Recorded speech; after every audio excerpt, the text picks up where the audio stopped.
Namaste, nenu Yamini. Welcome to 30/60 headlines. Nedu KCR ku maha swagatam. Bahiranga sabha anantaram bhari rally. మా విషయంలో జోక్యం చేసుకోవద్దు. బ్రహ్మోస్ పై చైనాకు తెగేసి చెప్పిన భారత్. మరో 20 అంశాలకు ఆధార్ తప్పనిసరి. కీలక నిర్ణయం తీసుకోనున్న కేంద్రం. జమ్మూ కాశ్మీర్ లో అదుపులోకి వస్తున్న పరిస్థితులు. ఇవాళ లోయలో పర్యటించనున్న రాజ్నాథ్ సింగ్. నర్సింగ్ ను వీడని డ్రగ్ వివాదం. నిషేధంపై పునః సమీక్షకు రెసిడెంట్ వినతి. డీటెయిల్స్ చూద్దాం. తెలంగాణ మహారాష్ట్ర మధ్య చారిత్రక ఒప్పందం కుదిరింది. తెలంగాణలో 39 లక్షల ఎకరాలకు సాగునీరు అందించేందుకు కీలక ముందడుగు పడింది. కేంద్రం, కేంద్ర జలమండలి, ట్రిబ్యునల్ ప్రమేయం లేకుండా రెండు రాష్ట్ర ప్రభుత్వాలు చర్చల ద్వారా జల వివాదాన్ని పరిష్కరించుకోవడం దేశ చరిత్రలో ఇదే తొలిసారి. మరోవైపు ఈ చారిత్రక ఒప్పందాన్ని కుదుర్చుకుని రాష్ట్రానికి వస్తోన్న సీఎం కేసీఆర్ కు ఘన స్వాగతం పలికేందుకు భారీ ఏర్పాట్లు చేశాయి టీఆర్ఎస్ శ్రేణులు. ఎయిర్పోర్ట్ నుంచి బయటకు వచ్చిన సీఎం కేసీఆర్ అక్కడే ఏర్పాటు చేసిన బహిరంగ సభలో మాట్లాడతారు. సభ అనంతరం క్యాంప్ ఆఫీస్ వరకు రైతులు, కళాకారులు డప్పు చప్పుళ్లతో భారీ ఊరేగింపు నిర్వహించనున్నారు.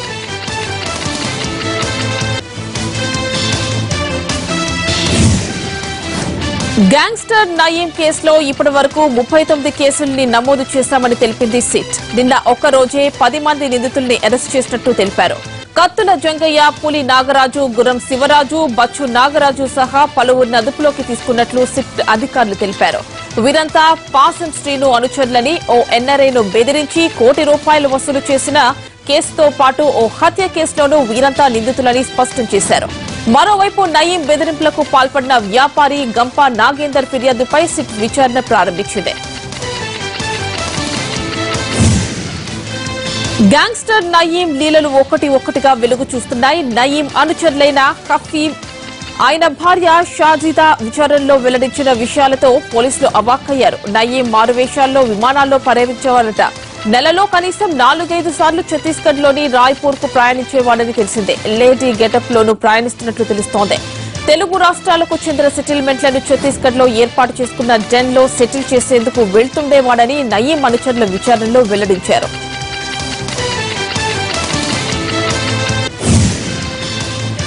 ఆంధ్రప్రదేశ్ శాసనసభ సమావేశాలు వచ్చే నెల 8వ తేదీ నుంచి హైదరాబాద్ లో జరగనున్నాయి. ముందుగా 6వ తేదీ నుంచి జరపాలని భావించిన వినాయక చవితి పండుగ అయిన వెంటనే సమావేశాలంటే ఎమ్మెల్యేలు, మంత్రులకు ఇబ్బందికరం అవుతుందన్న భావనతో మరో 2 రోజుల తర్వాత 8వ తేదీ నుంచి జరపాలని నిర్ణయించినట్లు సమాచారం.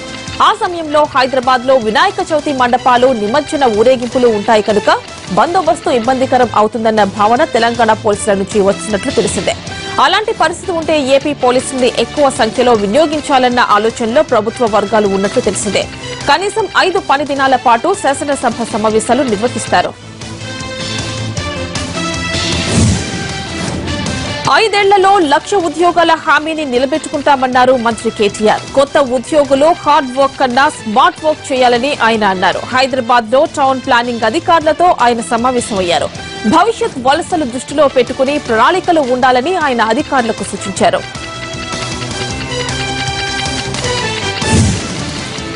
కర్నూలు జిల్లాలో రోడ్డు ప్రమాదం జరిగింది. ఈ ప్రమాదంలో 3కి తీవ్ర గాయాలయ్యాయి.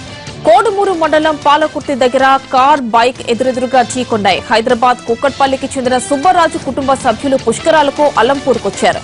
అక్కడ పుష్కర స్నానం చేసి మంత్రాలయానికి వెళ్తుండగా ప్రమాదం జరిగింది.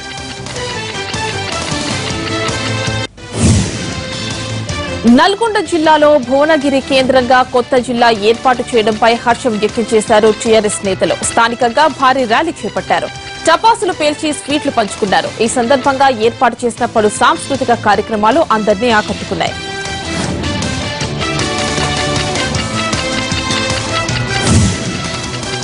ఆదిలాబాద్ జిల్లాలో కలకలం రేపిన చిన్నారి హత్య కేసును ఛేదించారు పోలీసులు. కన్నడ తండ్రి హంతకుడని గుర్తించారు. ఈ నెల 19న 8 ఏళ్ల చిన్నారిని దారుణంగా చంపి మురికి కాలువలో పడేశాడు. కర్ణాటకకు చెందిన వెంకటప్పకు 3 కుమార్తెలు. పెద్ద కుమార్తె భాగ్యశ్రీ 8 సంవత్సరాలు. పుట్టుకతోనే వికలాంగురాలు కావడంతో ఆమె పోషించడం వెంకటప్పకు భారమైంది. భార్య కూడా వదిలి వెళ్లింది. దీంతో చిన్నారిని తానే చంపి కాలువలో పాడేశానని పోలీసులకు తెలిపాడు కసాయి. అనంతపురం జిల్లాలో దారుణం జరిగింది. ఆస్తి కోసం కన్న తండ్రిని చంపేశాడు ఓ కొడుకు.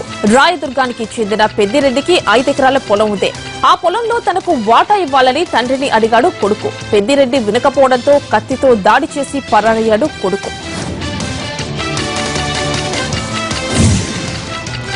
అన్ని అర్హతలు ఉన్న గద్వాలను జిల్లా చేయకపోవడం సరికాదన్నారు మాజీ మంత్రి జీకే అరుణ. ఇప్పటికైనా గద్వాల్ను పరిగణలోకి తీసుకోవాలని డిమాండ్ చేశారు. లేకపోతే ఆందోళనలు తీవ్రతరం చేస్తామని హెచ్చరించారు జీకే అరుణ.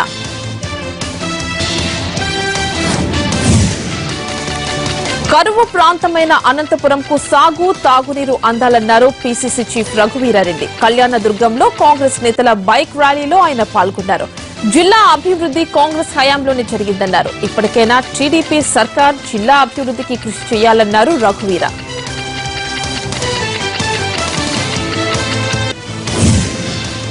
హైదరాబాద్ లో చైన్ స్నాచర్స్ రెచ్చిపోయారు. చిక్కడపల్లిలో ఓ వృద్ధురాల్ని బెదిరించి బంగారు గొలుసును లాక్కెళ్లేందుకు ప్రయత్నించాడు దుండగుడు. దీంతో ఆమె ప్రతిఘటించడంతో కత్తితో దాడి చేసి బంగారు గొలుసుతో పరారయ్యాడు. తీవ్ర గాయాలైన వృద్ధురాల్ని హాస్పిటల్ కి తరలించారు స్థానికులు. సంఘటనా స్థలానికి చేరుకున్న పోలీసులు కేసు నమోదు చేసుకున్నారు.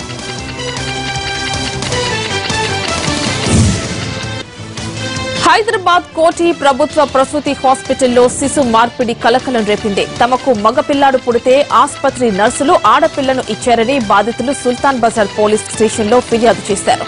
దీంతో రంగంలోకి దిగిన పోలీసులు హాస్పిటల్లో విచారణ మొదలుపెట్టారు. కానీ హాస్పిటల్ సూపరింటెండెంట్ మాత్రం ఎలాంటి మార్పిడి జరగలేదని స్పష్టం చేశారు.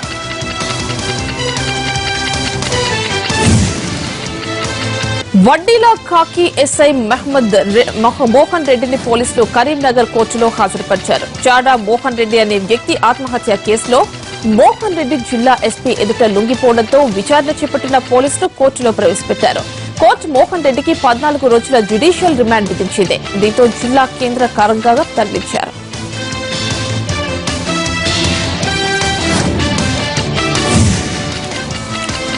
నయీం కేసు చూస్తుంటే రాజకీయ వ్యవస్థ ఎంత భ్రష్టు పట్టిందో అర్థం అవుతుందన్నారు జేఏసీ చైర్మన్ కోదండరాం. సెప్టెంబర్ 2న జరగనున్న దేశవ్యాప్త సమ్మె సన్నాహక సదస్సు కోసం కరీంనగర్ జిల్లాకు వచ్చిన నయీం డైరీ బయటపడితే మరిన్ని విషయాలు తెలుస్తాయన్నారు. కార్మికుల హక్కుల కోసం జరుగుతున్న సమ్మెను అందరూ విజయవంతం చేయాలని పిలుపునిచ్చారు కోదండరాం.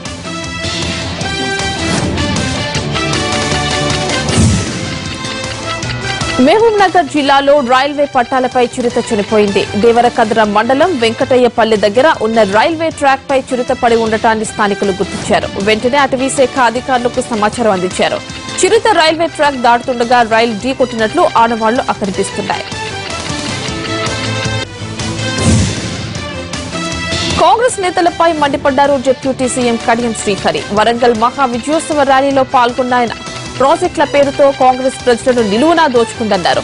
ఇప్పటికైనా ఆ పార్టీ నేతలు చిత్తశుద్దితో వ్యవహరించాలని హితవు పలికారు కడియం.